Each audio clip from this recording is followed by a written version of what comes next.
नमस्कार, मैं अमर खान। कैसे हैं आप सब? मुझे उम्मीद है कि आप और आपका परिवार अच्छा होगा, खुश होगा, तंदुरुस्त होगा और खुशहाल होगा। मैं हमेशा आपके लिए और आपके परिवार के लिए दुआ करता हूं कि आप खुश रहें, तंदुरुस्त रहें और देश की प्रगति में, उन्नति में अपना योगदान देते रहें। आज हम बात करते हैं महाराष्ट्र के पूर्व मुख्यमंत्री और आज के उप मुख्यमंत्री देवेंद्र फडणवीस की पत्नी अमृता फडणवीस के बारे में। अमृता फडणवीस बड़ी ही शौकिया किस्म की महिला हैं। शौकिया मतलब उनको शौक है अच्छा खाना खाने का, उनको शौक है गायकी का, वो एक गायक भी हैं। उनको शौक है एक्टिंग करने का, अभिनेत्री बनने का, वो एक अभिनेत्री भी हैं।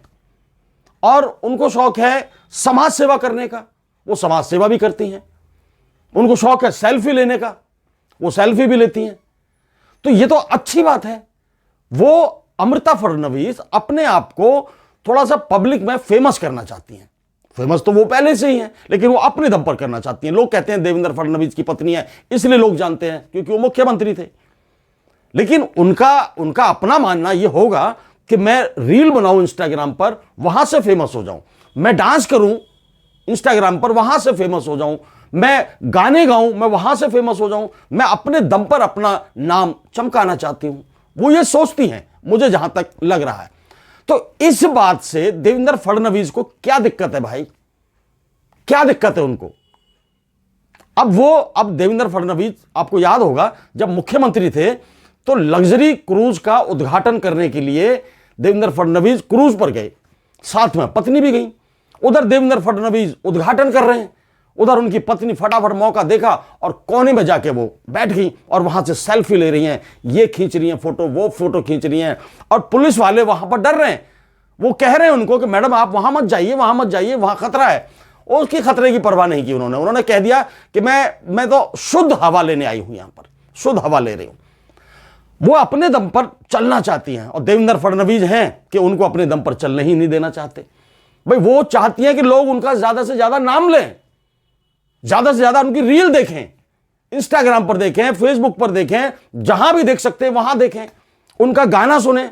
उनका एक गाना बड़ा फेमस है, गाना बहुत फेमस है, दमादम मस्त कलंदर हो लाल मेरी पथ रखियो बला झूले लालन। यह गाना बहुत अच्छा गाती हैं अमृता फडणवीस।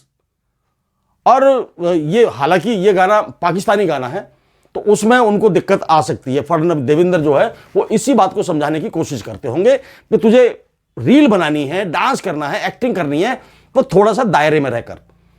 लेकिन कलाकार की दुनिया तो बहुत बड़ी होती है, उसकी कोई सीमा नहीं होती, उसके कोई बंधन नहीं होती, उसका कोई धर्म नहीं होता, उसका कोई जात नहीं होती। अब इसी बात को लेकर जैसे महाराष्ट्र में चुनाव चल रहे हैं, कन्हैया कुमार कांग्रेसी नेता, कन्हैया कुमार का नाम तो सुना होगा आपने, बहुत ही ज्यादा फेमस, छोटी सी उम्र में कन्हैया कुमार हो गए। वो एक सभा को संबोधित कर रहे थे, क्योंकि चारों तरफ आजकल लग रहा है कि लोग धर्म बचा रहे हैं, लोग धर्म की लड़ाई लड़ रहे हैं, धर्म के साथ चलने की कोशिश कर रहे हैं, अपने धर्म को अपनी तरफ खींच रहे हैं कि हमारा धर्म चला ना जाए। जो खींच रहे हैं वो खींच नहीं रहे, वो लोगों से खिंचवाना चाहते हैं। वो तो फ्री माइंड घूमें, वो किसी धर्म के साथ गाएं, खेलें, कूदें, कुछ भी करें, लेकिन जो सामने वाले लोग बैठे हुए हैं वो एक जगह बंद कर रहे हैं ताकि वो एक मुश्त वोट हमको मिल सके। मेरा कहने का मतलब यह है कि जब कन्हैया कुमार मंच से भाषण दे रहे थे, वो वहीं पहुंचे हुए थे जहां से देवेंद्र फडणवीस चुनाव लड़ रहे हैं, तो उन्होंने ये कहा कि आप लोग धर्म बचा रहे हैं, हम सब मिलकर धर्म बचाएं, तो सबको मिलकर चलना पड़ेगा ना साथ। एक तो आम आदमी होता है, एक दूर का आदमी होता है, एक दोस्त होता है, एक जानकार होता है।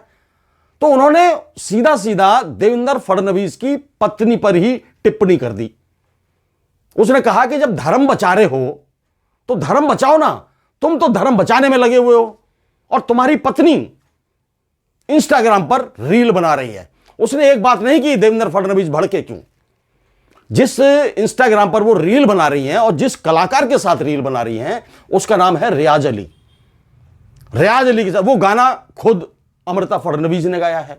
रियाज अली के साथ वो डांस कर रही हैं, मस्ती कर रही हैं। तो वो शब्द देवेंद्र फडणवीस को चुभ गए। उन्होंने कहा भाई ये पर्सनल अटैक कर रहे हैं कांग्रेसी, कन्हैया कुमार पर्सनल मेरी पत्नी को बदनाम करने की कोशिश कर रहा है, एक मर्दों की तरह लड़ाई नहीं लड़ रहे, शिखंडियों की तरह लड़ाई लड़ रहे हैं, पर्सनल अटैक, पत्नी पर अटैक कर रहे हैं। अरे देवेंद्र भाई, आप जरा ठंडे दिमाग से ये सोचो, आपकी पत्नी ये चाहती हैं कि ज्यादातर लोगों की जबान पर उनका नाम हो, ज्यादातर लोग जाने, उनको पहचाने। इंस्टाग्राम पर इसीलिए तो रील बनती है यार, इसीलिए तो रील बनाते हैं ना इंस्टाग्राम पर या फेसबुक पर या यूट्यूब पर। कोई भी काम करता है, डांस करता है, मस्ती करता है, एक तो होता है सामाजिक मैसेज देते हैं, एक होता है धार्मिक मैसेज देते हैं, एक होता है कुछ मोटिवेशनल बातें बताते हैं। तो आपकी जो धर्म पत्नी है वो तो सीधे सीधे डांस करती हैं भाई, डांस करती हैं, गाना गाती हैं, एक्टिंग करती हैं। तो तुम्हें क्या, मैं आपको एक चीज बताता हूं देवेंद्र जी, आप पत्नी से कभी अकेले में पूछना कि ये क्या सब सही है, तो उल्टा वो तुमको ही गलत साबित कर देंगी। वो एक्सपोज होना चाहती हैं, वो कलाकार है, कलाकार किसी बंधनों में नहीं रहना चाहता, सीमाओं में नहीं बनता कलाकार। उन्होंने एक इंटरव्यू में कहा भी था, सोनाली कुलकर्णी को वो इंटरव्यू दे रही थी, तो उन्होंने कहा था कि देवेंद्र फडणवीस रोमांटिक आदमी नहीं है, गुमसुम आदमी है, चिड़चिड़ा आदमी है, इसके साथ रोमांटिक बातें नहीं हो सकती, रोमांस करने के लिए मतलब इसके पास वक्त ही नहीं है। अब ये बताओ, जब आपके लिए वो ऐसी ऐसी बातें करती हैं कि आपको उदास बताती हैं, शांत बताती हैं, बोरिंग बताती हैं, कहती है रोमांटिक आदमी नहीं है देवेंद्र फडणवीस, अपने पति को कोई पत्नी ऐसी कहती है, उसने कहा है, तो इसमें आपको बुरा मानने की जरूरत नहीं है। उनको खुला छोड़ दो, उनको बोलो आप रील बनाइए, एक्टिंग करिए, गाना गाइए और फिल्मी दुनिया में अपना नाम कमाइए। हालांकि अमृता फडणवीस एक्सिस बैंक के अंदर डायरेक्टर के पद पर भी हैं, डिप्टी डायरेक्टर के पद पर हैं अमृता फडणवीस, पढ़ी लिखी महिला हैं। उसके बाद वो गायकी के लिए टाइम निकालती हैं, एक्टिंग के लिए टाइम निकालती हैं, रील बनाती हैं इंस्टाग्राम पर। उसके लिए वक्त निकालना कितना मुश्किल है, कितनी मेहनत करती हैं वो, और आप उनको एकदम कैद करके रखना चाहते हो। नहीं नहीं नहीं नहीं नहीं नहीं, नहीं। आप उनको कैद मत करो, उनको खुला छोड़ो, एक्टिंग करने दो, रील बनाने दो, रीलों से भी तो पैसा आएगा। अब वो जब सेलिब्रिटी बन जाएंगी बड़ी वाली, तो आपके चुनाव प्रचार में काम आएंगी। आप लोग तो बुलाते हो फिल्म की दुनिया के लोगों को, वो बेचारी इतनी मेहनत कर रही हैं, तुम्हारे लिए तो कर रही हैं, आप क्यों चिढ़ते हो इन बातों से? कन्हैया कुमार ने बोल दिया तो बोल दिया, बोल दिया तो बोल दिया भाई।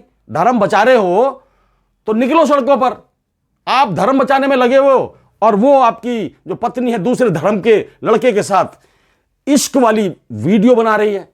तो ये बात तो सच है, या तो कोई बात ऐसी हो कि सामने नहीं आई हो, उसने अपने पास से बनाकर बोल दी हो, बनाकर भी नहीं बोली, सच बात बोली है, बना ही रही है ना, सबने, सब देख रहे हैं, गाना भी सब सुन रहे हैं, उनका एक्टिंग भी सब देख रहे हैं, उनका स्टाइल भी सब देख रहे हैं। तो मैं क्या दिक्कत आती है? चलने दो। देवेंद्र फडणवीस, आपसे मेरी गुजारिश है कि आप तुच्छ राजनीति पर उतर आए हो, घटिया किस्म की राजनीति करते हो।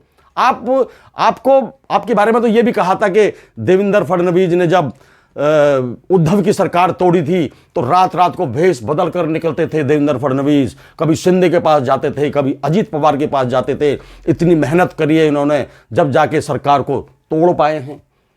टूटी हुई सरकार है, पहले मुख्यमंत्री थे आप, अब उप मुख्यमंत्री हैं, डिप्टी सीएम है ना, तो वैल्यू तो आपकी गिर रही है, वो तो बढ़ा रही है बेचारी, वो तो कोशिश कर रही है कि लोग जाने अपने दम पर देवेंद्र जीते।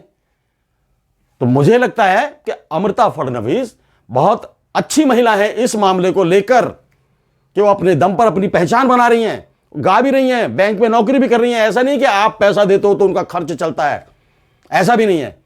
गा रही हैं, नौकरी कर रही हैं, रील बना रही हैं, फोटो शूट कर रही हैं, सेल्फी ले रही हैं, वो सब अपने लिए थोड़ी कर रही हैं सारा कुछ, उसमें आपको भी काम आने वाली चीजें हैं ये। तो आपसे मेरी गुजारिश है कि आप उनको खुलकर खेलने दें, आप अपनी राजनीति करते रहें, गंदी राजनीति करते रहें, बांटते रहें और लोगों में दुश्मनी पैदा करते रहें। अमृता फडणवीस के बारे में मैं बता देता हूं, 9 अप्रैल 1979 को इनका जन्म हुआ, नागपुर के अंदर हुआ। इनके पति जी का नाम है, आपने सुन ही लिया मेरे मुंह से, देवेंद्र फडणवीस। एक बेटी है इनकी, अच्छी शिक्षित महिला है, बैंक में जॉब भी करती हैं और अपना एंटरटेनमेंट की दुनिया में जितना वक्त मिलता है उसमें भी वक्त निकालती हैं और अपना काम करती हैं। जय हिंद, जय भारत, नमस्कार।